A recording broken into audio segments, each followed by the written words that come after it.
All right, so people ask me, where should I spend my candles?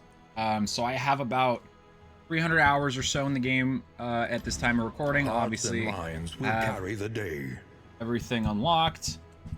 So where should you spend Wisdom will your help you candles? choose a path. So let's go through all this, and I'll tell you Resourcefulness will kind of ensure how you survive it. important they are. So first of all, I want to say, assuming you are just starting this game, keep in mind that the difficulty, as far as the enemies go, the difficulty is the same whether you have all of this stuff unlocked or not. So what that means is it's a little bit, the difficulty is front loaded. When you don't have everything unlocked, the game is a lot harder, obviously, than when you unlock everything. So my best advice that I can give as somebody who's new to this game is, it's gonna suck because you're gonna lose runs, but keep your spirits up, because this game, these playthroughs are mental as much as they are actually playing the games. Do your best to not get too discouraged when you start, when you start losing heroes and you start losing runs in ways that you don't like, because you got to think of it as a marathon. So every run that you do, you're obviously going to have candles, which means you unlock more stuff. So every one of your runs is going to be a little more loaded than the last. So that means the very beginning of the game, when you only have 4 heroes and you don't have any of this stuff unlocked, it's very, very hard compared to having all the heroes, having everything unlocked. So I know it's kind of obvious, but if you're just like, man, I just cannot pick up this fucking game, what's the problem? Why is this shit so hard? It's because you don't have everything unlocked. And again, that's obvious, but when you're going through it, you don't think about it. You're like, why? How am I getting wrecked so much? So my best advice would be to just learn one thing every run. Did you see a new enemy for the first time? And did you fight a boss and you got, destroyed by that boss? Whether it be the act boss or the bosses in the region. And when your run does die, or when one of your heroes dies, what did you do wrong? Because in all likelihood, you did something wrong. Like there are times where, like, I've had it a couple of times where, like, you'll get 4 zombies, they'll all get a turn, and they'll all hit one of your guys, and it just dies on the first death's door, and you're like, yeah, that one's probably your fault. Probably not your fault. But should you have been, for me, one issue that I run into is I'm too greedy with my combat items. I try to hold on to them too long. I'm like, he'll probably live through this, and then he doesn't. Right? So something like that. Did you not handle stress well? Did you not attack the backline enough? Should you have attacked the front line more, the back line more? Should you have protected? Should you have done a guard? Should you have protected your backline a little bit better? Should you have thrown taunts around? Blah, blah, blah. So there's always something that you can do, at least to learn something from the last run. So if you just try to learn one thing from every run, plus being able to unlock everything slowly, you'll improve slowly. And by the time you have everything unlocked, or almost everything unlocked, your runs will be going a lot smoother, and you will feel much less shit at the game. So again, keep your spirits high. Do not let this game beat you. Don't let the game beat you down, because you're getting a little bit better every time. Just try to learn what trinkets are good, what skills are good, what paths are good, what heroes are good, blah, blah, blah, blah. Just try to learn as much as you can, and don't let the game beat you up.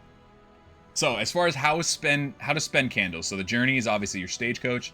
So there are probably higher priorities.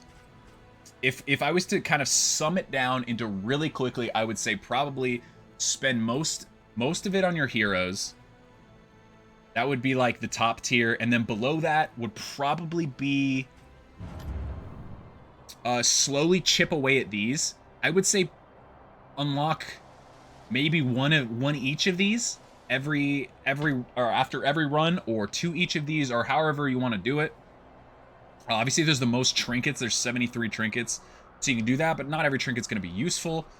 You can kind of just do it however you want, but I would prioritize heroes, and then I would go everything in the working fields here, slowly unlocking these, and then whenever you unlock them, you're going to get them in the next run. So the next run, you'll be able to practice using it right off the bat.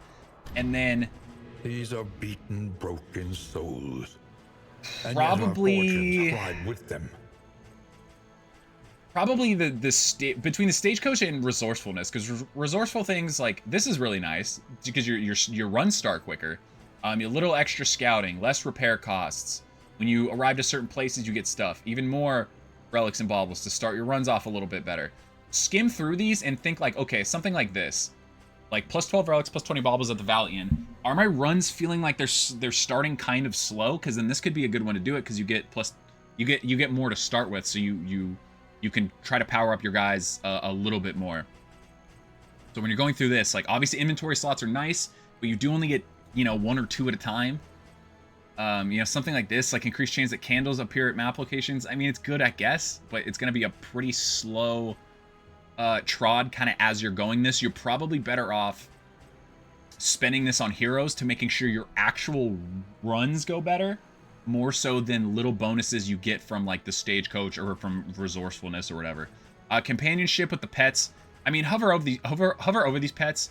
If there's anyone's that you think are decent that you would really like to have, sure, you can go with that. You can prioritize that. At the end of the day, no matter what I'm saying, this is your game. Do whatever. Put candles into whatever you want, whatever you feel like is gonna let you have the most fun. You don't really need to sit here and like min-max and like, oh boy, I'll put blah blah blah blah blah. Just do it whatever you think is best. This guide is to help you sort of guide you in the right direction, but at the end of the day, you don't have to. It's not like it's WoW where you have to like, all right, you do this and do this and do this, and if not, you're putting yourself at a disadvantage. It's not really true. You can pretty much do it however you think should be gone. But, following a little bit of a guide never hurts. So, companionship, I mean, if, the highlights of this one, the Larval Carrion Eater is really good. Gain on killing blow. When you kill a corpse, you get a 30% heal and a crit and a guard. So this one is really good for sure. Crimson Tick is really good. The blood gives a free crit. You can unlock these pretty slowly. Again, it's one of those things if you're like, man, I feel like I'm struggling to have heals, which before you get the Vestal and some of the other heroes, this could be a good kind of fill-in the meantime. The Owlet, not very good. The Reanimated Rabbit can be good, but you have to put pretty much all of your time into getting food gear and getting food items. It's not always the most practical. Slime, meh. Shrieker Check is alright, but is it worth spending all the candles on it right away? Not really. Renown is just the stagecoach skins. This is literally what you're going to do last. I mean, unless you want stagecoach skins, you can do that. But if you're trying to make your life the easiest as possible, this is going to be the last one that you put all your candles in. The second to last one would be this flame and stuff. You shouldn't be doing any of these torches to make the game harder until you have everything unlocked. So I would say this stuff would be the very last because it is just skins, and the hero skins also. And then the Infernal Flame would be like right before that. That'd be like, that'd be the second to last thing that you would do. But, like I said, and I'm going to keep saying it, this is your game. You can do whatever the hell you want. If you want some skins and you don't see anything that really jumps out at you, fuck it, go for the skins. So as far as the heroes go, so obviously you start with these four. If you like any of these, buff them. Keep in mind the trinkets. I'm not going to say that they're rare, but they're not super common. So keep that in mind. The paths, if you see a path and you read it and you think that's worth trying, go for it. Feel free. I would say pick your favorite, I don't know, maybe six heroes and put most of your candles into that. You're gonna be better off. The less amount of heroes that you put the candles into at once, the better off that you're gonna be, because as you keep getting down here a little bit more, little things like plus 5% death blow resist, that's really good. If you're talking about, even more right here, and then obviously at the end you get their in items at the very end. So that's what I would say is pick like a 6 to 10. You can unlock the other ones, but as far as actually putting more than like 2 or 3 or 4 nodes into here, I would say stick it to a pretty low, a low volume. So after you have the first 4 heroes, what should you unlock after that? In my opinion, the Hellion. The Hellion is really, really good. She's sort of like the Highwayman that can carry your team as far as damage goes, but she is a frontliner instead of a frontliner melee instead of a range. She's not super difficult to bring up. Her one thing that she has is winded tokens, which could take a little bit getting used to, that some of her abilities like this, some of her abilities use, or some of her paths use, but it's not super difficult. You don't even have to use them if you don't want to get the best out of her. The Jester is a very good option because he is, that's you now, if you only have these four other than bolster, which is not a ton, you now have a dedicated stress healer. So if you're struggling with stress a lot and you can't always if you can't always have like a ton of laudanum, right? The Jester is very good. You can have him just sit in one place and just use like Slice Off or Harvest, or you can have him in the later unlocks, skill unlocks. You can have him jump around and do Finale, do a lot of damage, do that kind of stuff. But as far as the base goes, the Jester is very good. The Flagellant is very good, but he's a little more intermediate of a hero. You can check out my YouTube video on the Flagellant if you would like to, and see sort of like how he plays and how he works. He's a really, really interesting hero. He can kind of do everything. His paths are really good. Let's be honest, all the paths in this game aren't super great, but all of his are really, really good. So as you continue to put points in him and to unlock him, he's very, very useful. I would understand if you didn't get him. So going down this, Hellion definitely. Hellion and Jester are in that top tier of definitely get them. The Runaway, it's pretty lackluster. There is a certain path later that you can run with her. This one, in my opinion, Orphan. Essentially what it is it puts her, you would put her in the 4 rank and have her just sit back and throw her ranged ability, Firefly. But that being said, look how far it is until you unlock that. She's really not that good. So unless you really love her, you could probably save her pretty far to the end. The Leper is really good. His thing is he's got chances of rolling blind tokens a la the lore. So blind tokens make a 50% chance of missing or hitting, just like it does in the normal ones. He's frustrating to use, and he's if you're newer, and he's frustrating to use if you don't have him super unlocked. So I would say avoid the Leper up until later. The Occultist is a good option. That being said, he really starts to shine after you unlock all of his skills. That being said, if you just unlocked him and you have the base 5 skills, that's completely okay too. You'll probably feel he's a little underwhelming, and definitely if he's screwing you over with word reconstruction, he's making you bleed and stuff. But he is the more you unlock him, the more you really start to see his power, and he's a very, very good hero. Again, I have a YouTube video, both a summary and a really, really long in-depth, if you want to see more about the Occultist. He's really cool and he's really interesting, but as far as earlier hero goes, he's a little bit difficult to use. So the Vestal is your stereotypical healer. She is going to sit in the back line and she's going to heal a lot. That being said, a lot of her abilities have long cooldowns. Divine Grace, which is the main heal. Divine Comfort, which is the per turn heal.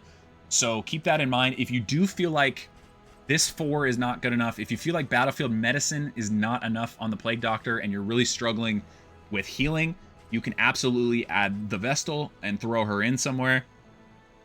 That is not a bad option at all. That being said, she does have some almost useless abilities, being Hand of Light, which is the first one that is unlocked, and then later you get Mace Bash.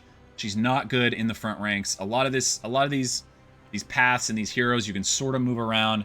She's very, very underwhelming in my experience in the front ranks. So it's until you have everything really unlocked, again, that's when she really starts to shine. But before then, she feels kind of lackluster. Again, the Flagellant. The Flagellant is very, very good, but he is a little bit of an intermediate hero. So I would not say immediately unlocking him, but as you get a better hang of the game, he's for sure worth unlocking. And the more you learn about the game, the more you're able to figure out the positives that the Flagellant has, and his positives are really, really good. Bounty Hunter, you're not going to see the Bounty Hunter very often. If you do use him a lot and you do like him, obviously throw into this. But if you're going from a pure value standpoint, you're better off throwing into other heroes. So through the working fields, the most impactful that you are going to feel is through the trinkets, is through upgrading the trinkets. Again, there's 73 of them, hell of a lot, but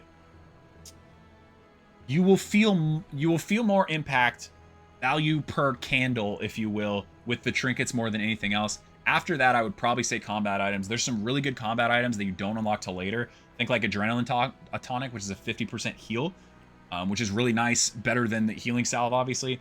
There are some combat items that are really good later, and I think it'll make your fights a little bit easier. There's some that will get you out of, you know, there's some blinds. There's some like holy water that gets rid of negative tokens and combo. So there are some combat items that will for sure get you out of sticky situations. So I would probably say trinkets into combat items, and then between stagecoach and inn, probably inn items more, I guess, just because it's more likely. You can only have at max, you can only have, you know, 4 stagecoach items, and the stagecoach items, some of them, at least the good ones, are pretty expensive baubles. So it's randomness between if you're gonna get them or not, and then even if you want to spend it there, you're better off, again, per value per bauble, if you will, probably spend it on like a really good trinket, whether it be a specific hero trinket or just a trinket in general. And in items, you know, the items are very good also. It's very good for buffing your heroes going into boss battles or going into whatever.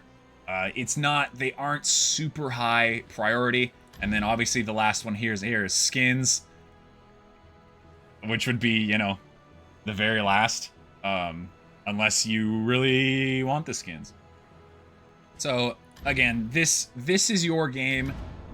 Study the winding Do roads whatever and you routes want. of our kingdom. Do whatever you think is the Find most fun. any If you really want to advantage. unlock all the heroes and test them one by one, you can do that. If you would really rather, I would say probably the better way to do it Hearts is and to minds really, will carry again, the day. pick 5, 6 of these heroes and buff them mostly, but you don't have to do that. You can do whatever you want. I would say it's probably, as far as importance goes, Look it's to probably those who have known buffing the fear heroes. and failure in ample portion. Buffing the heroes, trinkets, Memory combat is items. the heart that warms the mind. journey, resourcefulness. These are beaten, broken souls. And yet our And then like fortunes stagecoach climb with in, them. and then at the very bottom tier would be all the cosmetic stuff and the torches. Wisdom So will help you do whatever you choose want. a path. If you have any Resourcefulness will specific ensure questions you survive it. or you want some specific advice, feel free to leave a comment. I will respond to it. Or you can come to my Twitch chat and say, hey, I watched your video and you did a bad job at explaining this, so can you explain this a little bit better? And I will say, sure, buddy, my bad. And I'll explain it a little more. So either way, thank you for watching. I hope you have fun playing this game. Like I said, keep your spirits high. This game is hard. Games gets easier. But it's always hard because life is pain and life is suffering. So, hey, thanks for watching my video. And stop by my Twitch stream someday. That would be really nice of you. Thank you.